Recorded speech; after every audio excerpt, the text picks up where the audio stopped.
Mm. All right. Well, I think we'll go ahead and get started. For all of y'all, I'm Isabel. I think I met pretty much everybody at the Peer Exchange, so it's good to see all of y'all in here again. This is our third Lunch and Learn of the year, so I'm excited to have all of you here.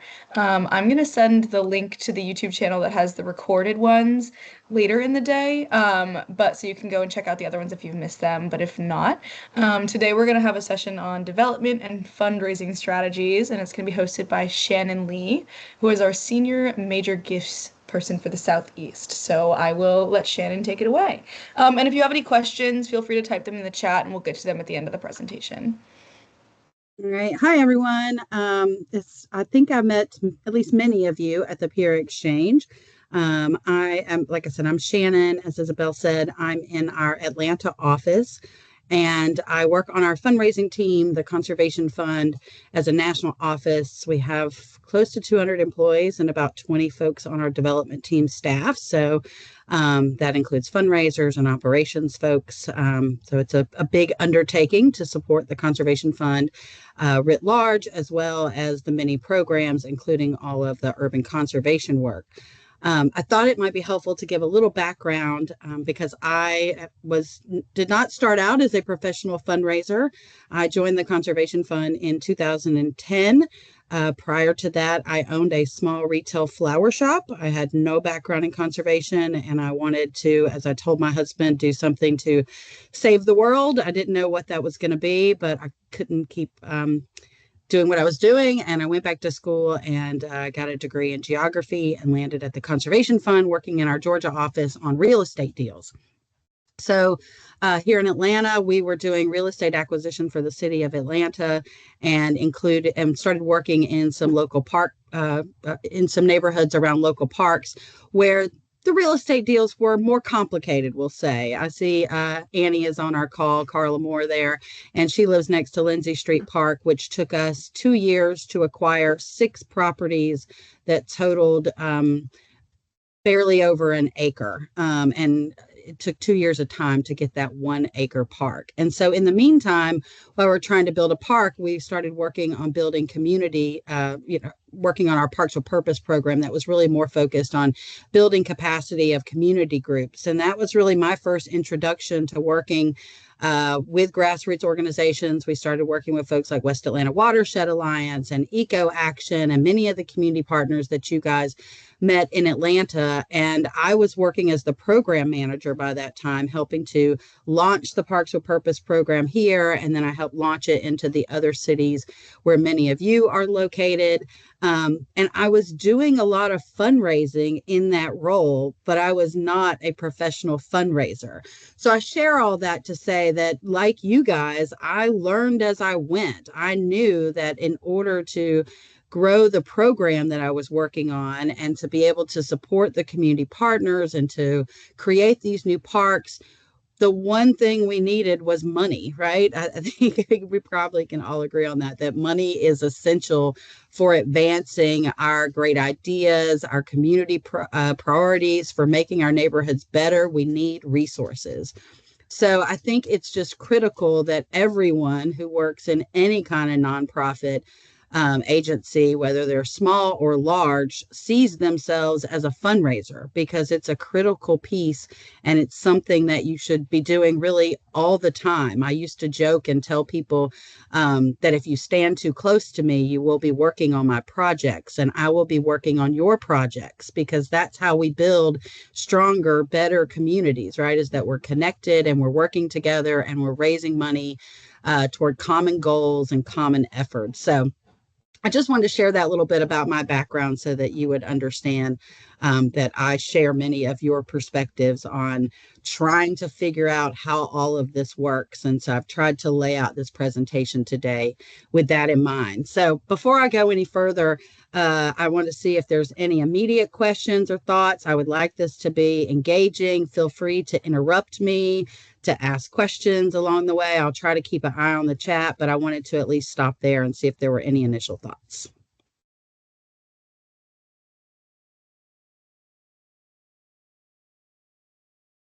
All right, then. Well, I will share my screen and we will get the show on the road.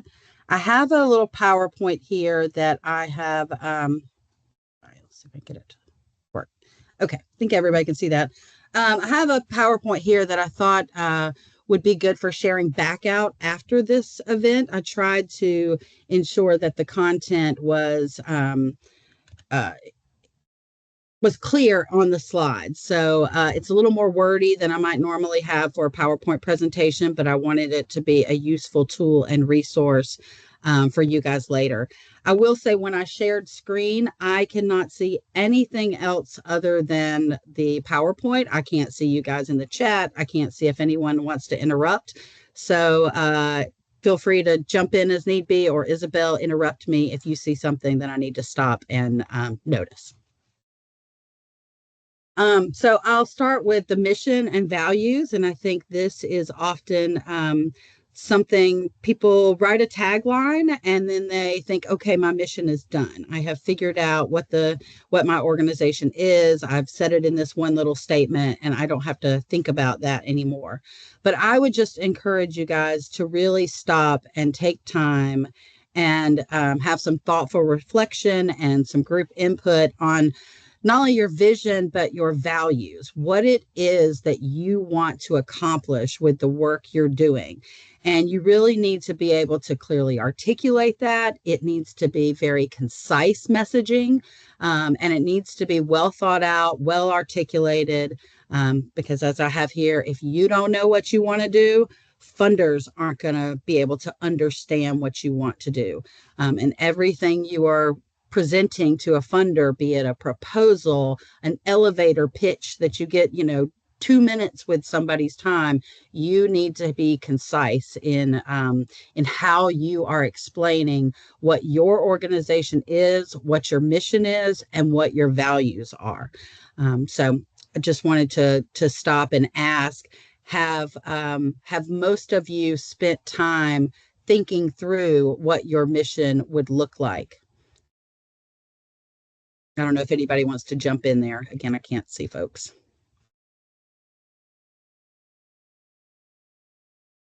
Oh, there y'all are. I can see you. Okay, yeah, I figured out how I can see y'all. That's when I can work the technology. So I'm just curious, have any groups, maybe it's just you can just do a little raise hand or an acknowledgement in the chat, just yes, have all of your organizations spent time thinking about your mission.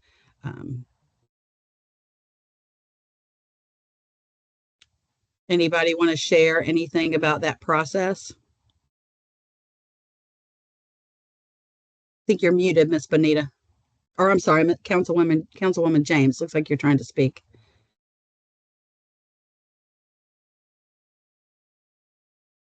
Hey, can we unmute?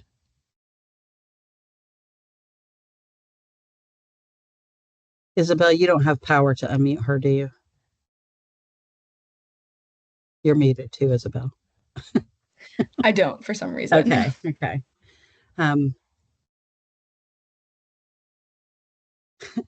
Fundraising for people who hate fundraising. I really like that.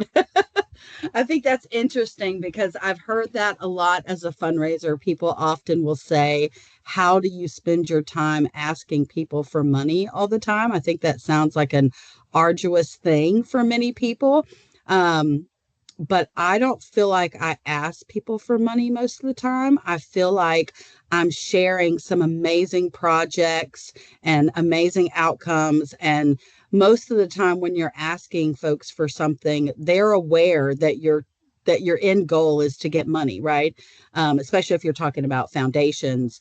They expect you to make an ask of some sort. So you have to remember that you're not asking for money. You're offering someone an opportunity to participate in something that you already believe is incredible, right? I think everybody would say that the work they're doing is powerful and important. Otherwise, you wouldn't be spending your time doing that. So just remember, you're trying to share that feel good thing that's in your heart with someone else. And you may have the time and expertise and ability to go out and do that work, but I can't tell you how many people, when I post about the work that we do at the Conservation Fund, are like, oh my God, your job is incredible. I wish I could do that. And they don't have the time to give, but they're often like, can I make a donation to that? And they might give you $50 or something, but feeling included in the special things that you are accomplishing is how you're really going to get fundraisers to the table. So hopefully that helps for the people who hate fundraising. I see, Miss Bonita, you mentioned that you guys have worked at Merrick Moore on yours. I see DCLT, so I'm just looking through the notes there.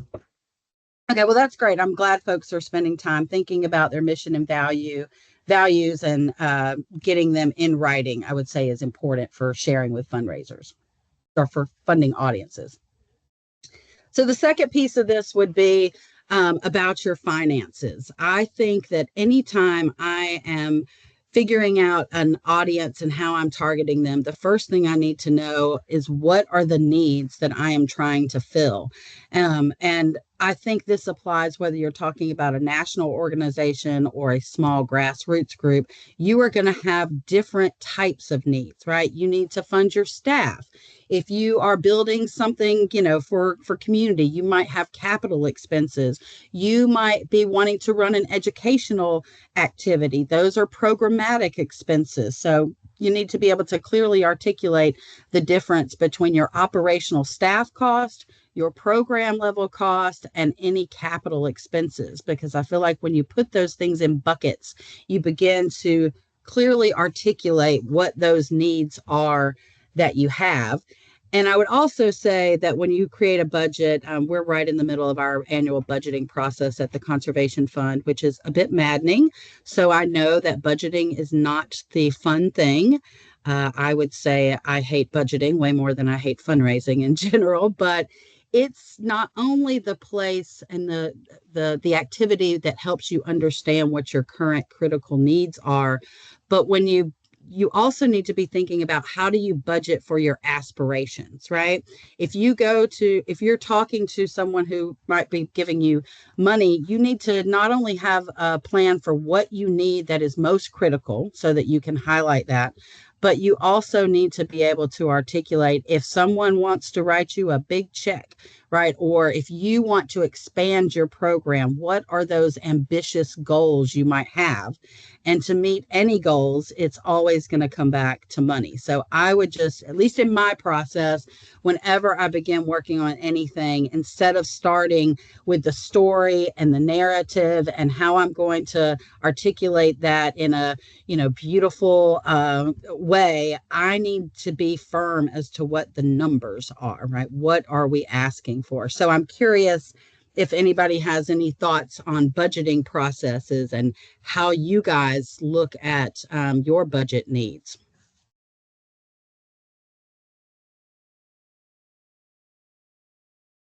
I see everybody's as excited as I am about budgeting.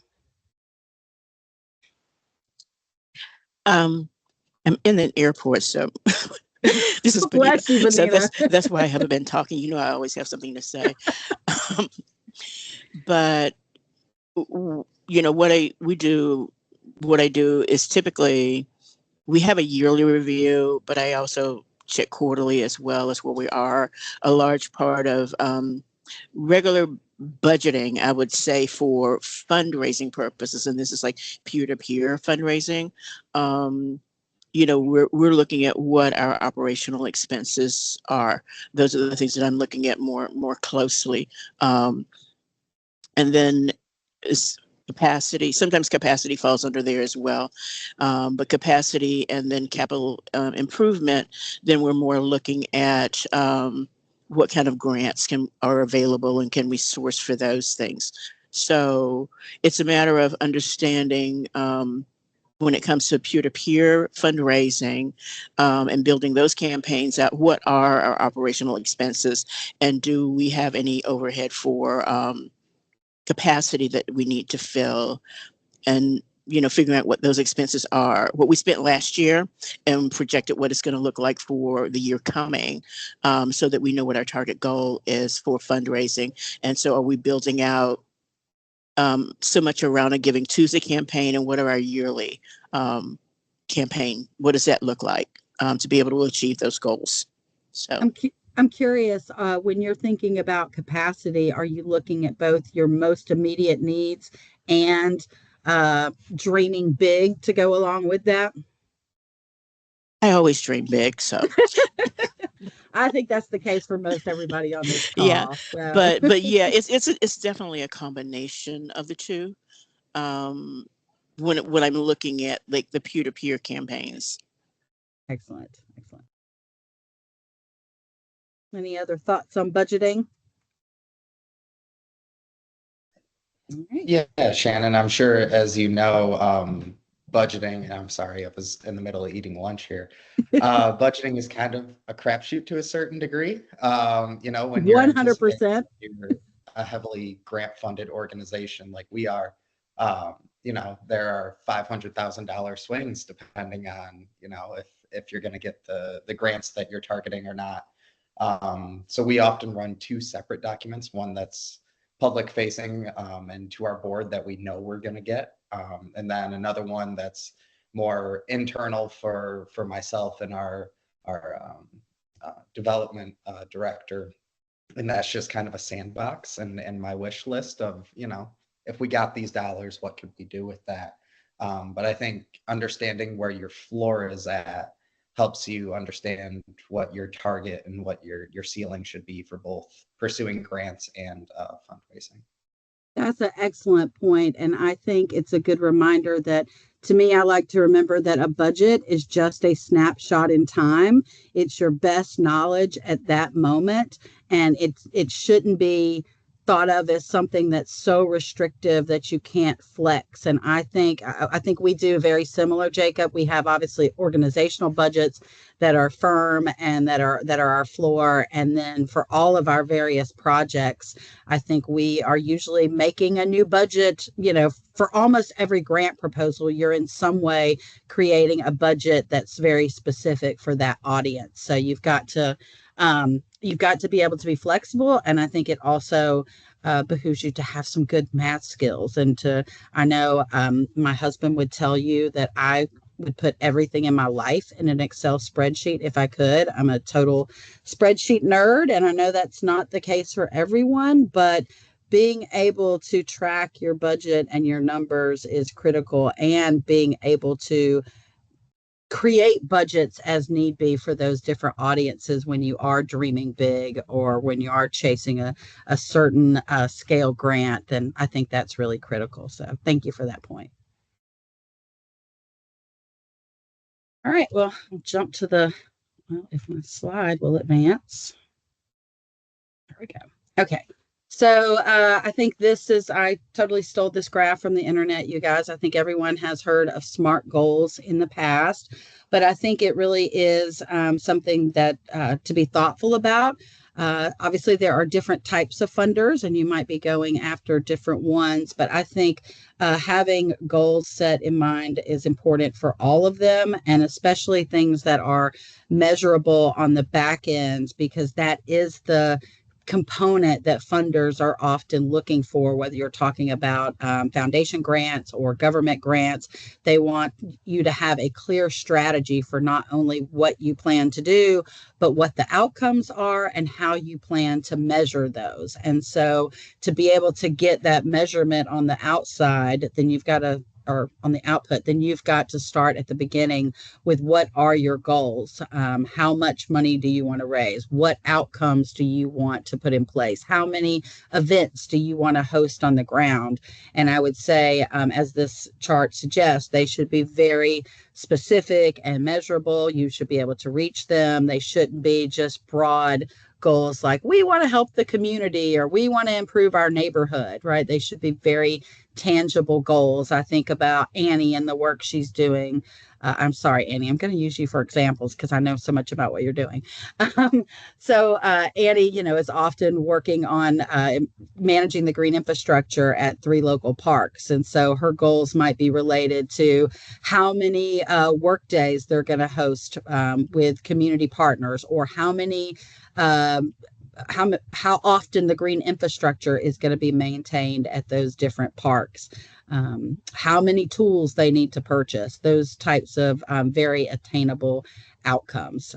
And as the last thing notes, they should be time bound. Most of the funding that we're seeking, or at least larger significant amounts of money, folks are going to want to know, when are you going to accomplish this by? So I think goal setting is one of those things that we need to be thoughtful about what the process is. And I just have always liked this SMART goal chart. So I hope it's helpful for you guys thinking through how you go about identifying the outcomes that you want to hold out and that you want to track, which I would say is also an important part of that. I know as an organization that has 40 years of history, it's often really hard for us to go back and figure things out. In fact, Isabel came to the Conservation Fund because we were trying to go back and look and see how many projects over our past 40 years had outcomes that were specifically oriented toward equity related projects in communities of color, and trying to go back and paste that together when that wasn't a tracked metric for 40 years looks very different than trying to capture that information moving forward. So, being clear about what your outcomes are that you want to measure over time, the earlier, the better that you can start figuring those out. Isabel, any thoughts there after your arduous process? Yeah, the earlier, the better. It's not fun to go back to the 80s trying to track records that are all in fax format. So definitely try to track those measurables and deliverables fast. And then you can keep updating them every year, and it's great to send to funders. Yeah, sure. Any thoughts on goal setting? Any processes you guys have used in the past, successful or not successful? Any lessons learned from your own goal setting?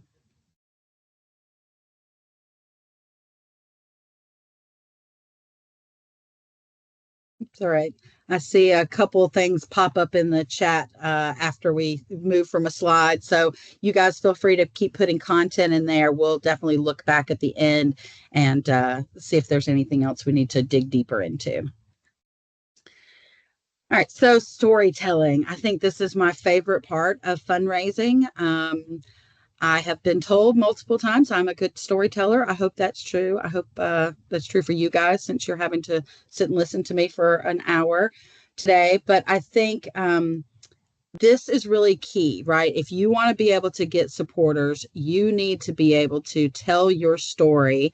And importantly, you need to be able to tell it in ways that engage that particular audience, which means you need to have a really full and robust understanding of not only your story, but of the various audiences that you might engage with.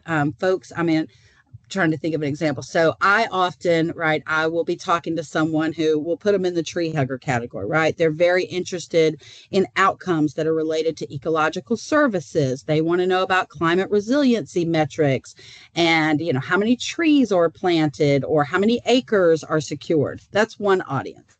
Then we might have an audience who's very focused on social equity outcomes. How are we engaging communities? How are we passing resources through to grassroots organizations? How are we providing capacity building support for community-based organizations? I might go talk to, we'll just say, a very conservative leader somewhere, where I might be talking specifically about how we're creating jobs. What are the economic outcomes? Because you got to know what audience you can use what language with. I guess is what I'm trying to say, right? Like, you may encounter people who are on your side. You may encounter people who are on a different side. You may encounter people who you have different lenses with. And so you need to be able to easily identify how your program provides benefits that others want to align themselves with, right? And in order to find that alignment, you've got to really understand what your story is and how your outcomes are going to not only help you reach your goals, but help them reach their goals. Um, Obviously, there's a lot of different ways you can share your messaging. I think one is, creating all these different tools, having, different PowerPoints, email campaigns, one pagers. All of that can be really time consuming. It could sometimes be outside of your skill sets. So I would encourage you to think through what you need in order to engage those communities. But then how can you go about getting help with that? How can you utilize online apps? How can you engage young people to help with social media? How can you share resources among each other? I think a good example of this is in North Carolina. I think, correct me if I'm wrong, I think it's I think Miss Bonita and then the Raleigh team and maybe even the Durham team have all worked collectively with Anaya Born, for example. And Anaya has been able to help them with social media campaigns, creating video content, capturing photographs, capturing quotes from community members and helping them to keep that collected and in a space. And so they have been able to sort of share that resource across themselves. We've had other instances where we've had young people who come in and who help.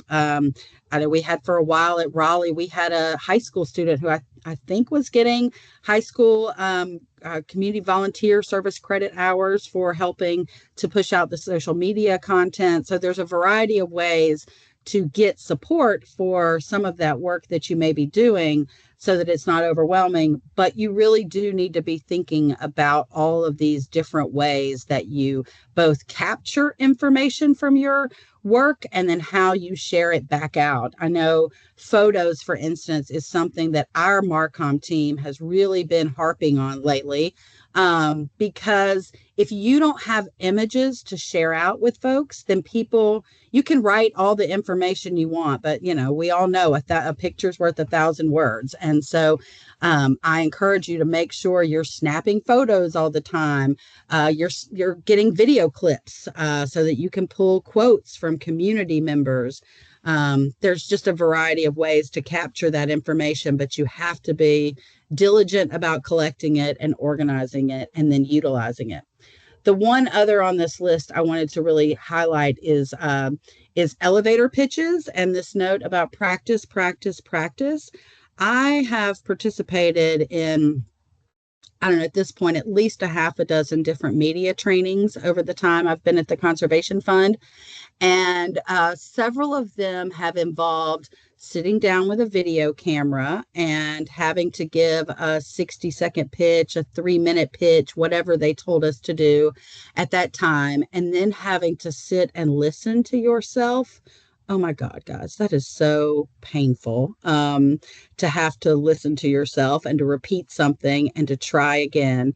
But it is so incredibly helpful. You can do it all by yourself at home. We have some materials we could share specifically around developing a good elevator pitch.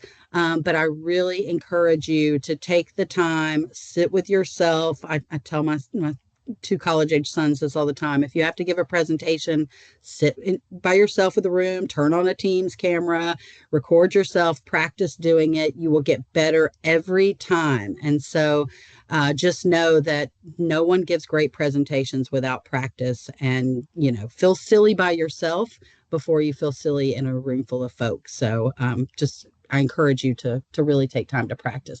Anyone have any thoughts on either any of these materials, or has anyone spent any time practicing pitches or have good ideas for how to help get support on any of these?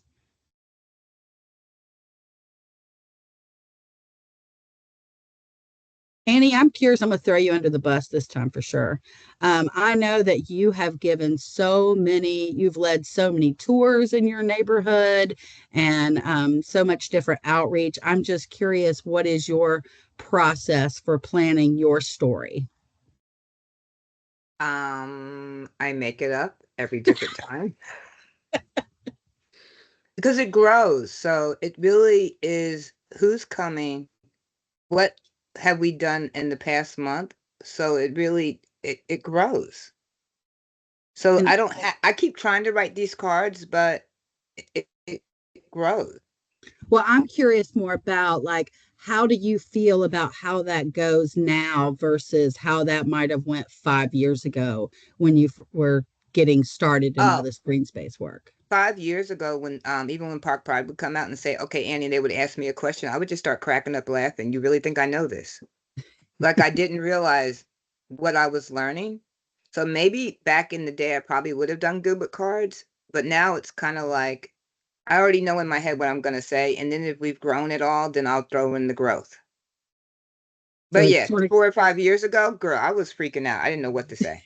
of so practice, practice, practice, right? You've done this a whole bunch of times and now you feel much more confident. Right. And it depends on who, like when we did that last tour, and if I'm with Westside Future Fund because they are our housing arm, then I use the economic piece of the green team because it's more about retention of the residents with economic opportunities. So it also depends on the audience, like you said. If I'm with Westside Future Fund, it's all about how do we get them into housing. Right. I'm curious if anybody else has any thoughts about either that pitch or if anyone has any examples of good apps that they might use to help themselves in creating any of this different content. I know we've used Canva, for instance, for some community groups for creating resources, but I'm just, if anyone has any suggestions they might want to throw out about online resources for people.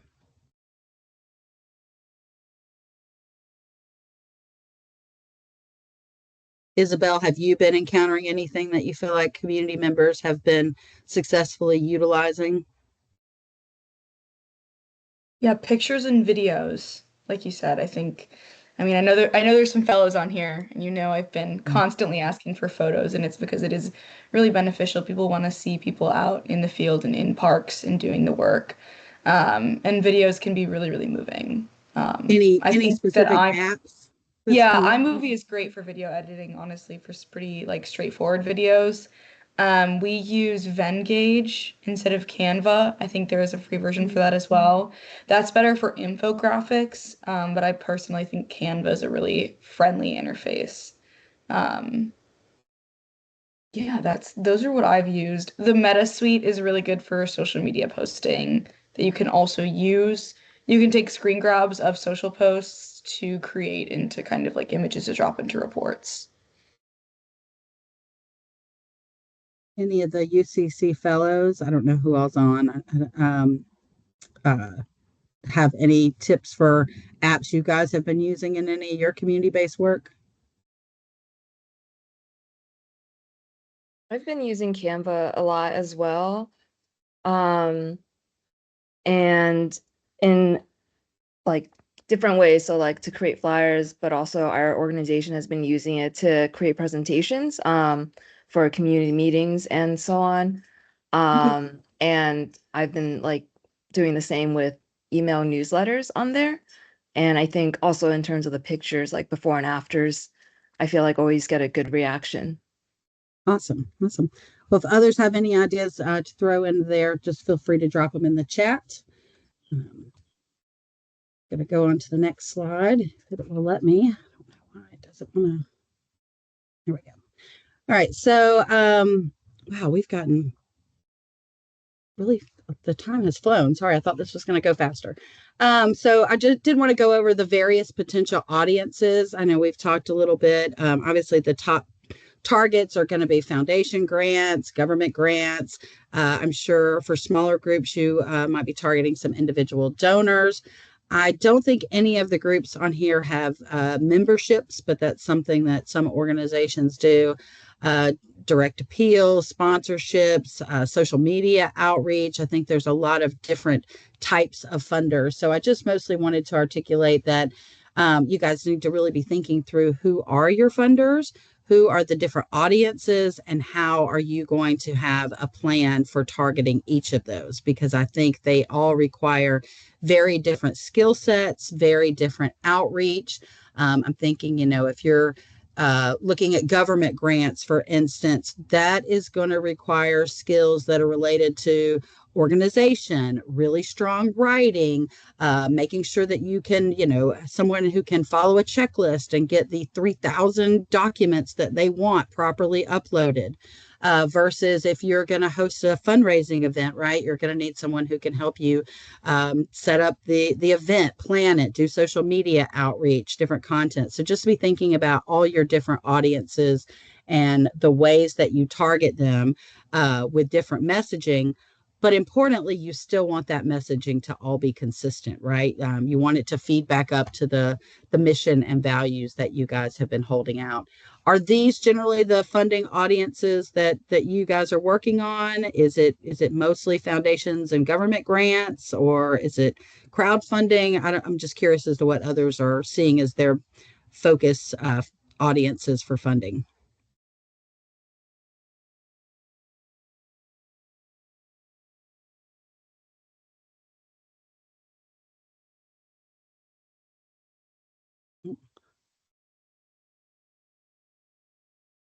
Let's see, Councilwoman James is putting some of the foundations. Okay, so that's the big target. All right, so we're going to get to foundations. We're going to talk a little in depth about foundations and government grants, because I assume that would be the top ones. But I did want to start with how to find funders. This was something that came up in the breakout during our peer exchange. I had a breakout session that was all about development. And one of the top things was, how do you find funders? And I think that the most important one is research, right? Going out, looking at who is funding others, once you decide on a list of funders, you need to investigate them. How does your priorities align with theirs? How much money are they giving away? Can you look at their 990? Does everyone on here know what a 990 is and how to go look at it and get information from it? Is there anyone who doesn't know what a 990 is? Okay, so every year with any type of foundation, you are legally required to file a 990 report with the IRS. You can get access to most 990s. There's a page called GuideStar, guidestar.org, I think is the name. We'll make sure to get it in the chat. And if you just sign up for a free account on there, you can put in the name of any foundation in the country, and it will pop up some information about that organization and a copy of their 990. From their 990, you can look and see who the leads of that organization are. There's sometimes contact information, a lot of times not, but then it will also tell you who all are they giving money to, how much money are they given. It'll say, they gave $10,000 to Park Pride, or they gave $100,000 to, the Beltline, whatever it may be. So it's a really great resource for figuring out what the capacity is of the person you're approaching and what similar grants they may have given in the past. So if you aren't reviewing 990s, I definitely suggest doing that. And I'm happy to share follow-up information if anyone has questions. My email will be in the end of this, so you guys can definitely follow up with me and I'll help with that. Obviously, you want to focus on building strategic relationships, growing your network. If you have a board, getting them engaged. Sorry, I just want to ask a question, Isabel. I saw it said we had 5 minutes left. Are we only supposed to be going to 1:45, or are we going till 2? 1:45. Okay. But we can keep going in the video record, and if people have to hop up, we'll put it on YouTube, and I'm going to send it out to everybody. Okay, and I do have a hard stop at 2, guys, so hopefully I can talk fast for the rest of this. So foundation audiences, of course, as we just talked about, you have to identify those donors, research their giving history. I think the most important thing is you have to figure out, does your priorities and your goals align with theirs? If they do, then it's worth seeking that. If you are trying to put a square peg into a round hole and their priorities are completely out of alignment with yours, you're probably not going to make any headways in them. If you know that you are trying to raise money for a capital campaign for a park, and the fundraiser, the funding organization only donates to animal welfare in a different state, obviously that's not your funder, right? So making sure you have alignment. And then I think importantly, build trust, right? You are much more likely to get a relationship with someone if you don't ask them for $1 million the first day you see them, right? Trying to establish a relationship first, cultivate them, think about the steps needed to get to an ask. Don't feel like if you don't get that question on the table in the first meeting, you failed, right? That's usually not how you want to ask for money from a foundation. You want to build a relationship. Now, if they have an open RFP, that might be a different process, a request for proposals. But most of the time, you're trying to build a relationship. Grant writing essentials. This one I think I could talk about for a whole hour.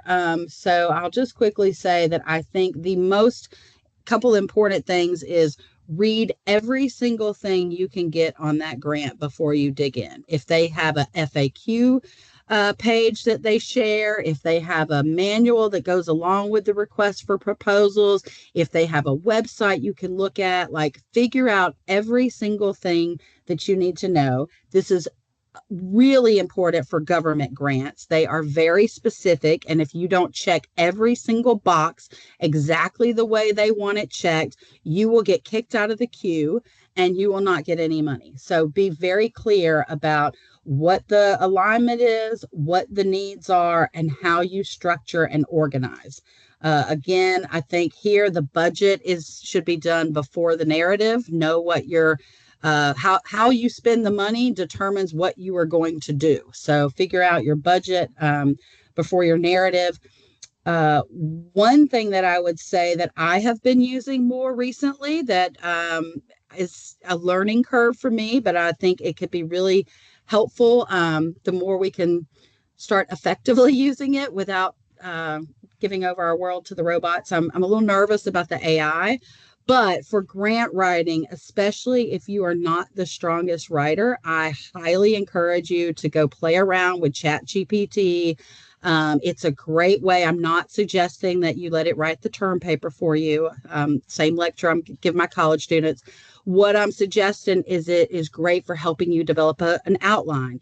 It is great for helping you to improve your if you've written some paragraphs and you want them to be a little better, it's a great way to get, more exciting adjectives or, prettier words in there. So I just encourage you, play around with AI, especially grassroots organizations. Your capacity is limited. If it's only you and a couple of staff members, don't feel like you've got to have, the best writers on staff. Figure out how to use some of these AI tools to cut the workload down for you and improve your capacity. So I'm curious if folks have been using AI. If you have, maybe just you can drop that in the chat. But I think that might be something worth exploring, Isabel, as a whole session on its own, is how to implement AI. See Annie over there shaking her head.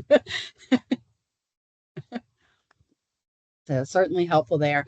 Obviously, grants also require a lot of managing and reporting and compliance. So make sure when you're going after a grant that you understand those reporting requirements, because somebody may give you $50,000, and then not only do you have to write a grant request for it, but you have to submit 5 reports in the process on the back end. So make sure that you're not overcommitting yourself and your capacity on the compliance side of your grant. Make sure you have the capacity to not only get those funds, but to manage them and track them and report on them.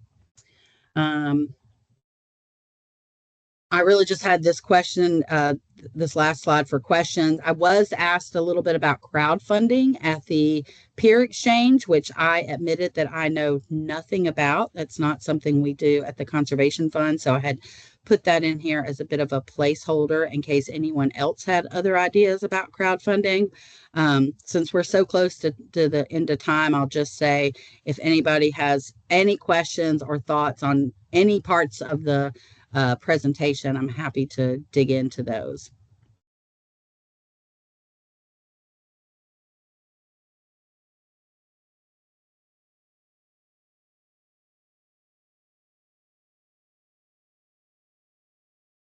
Well, I will make sure that Isabel has a copy of this slideshow that she can share back out.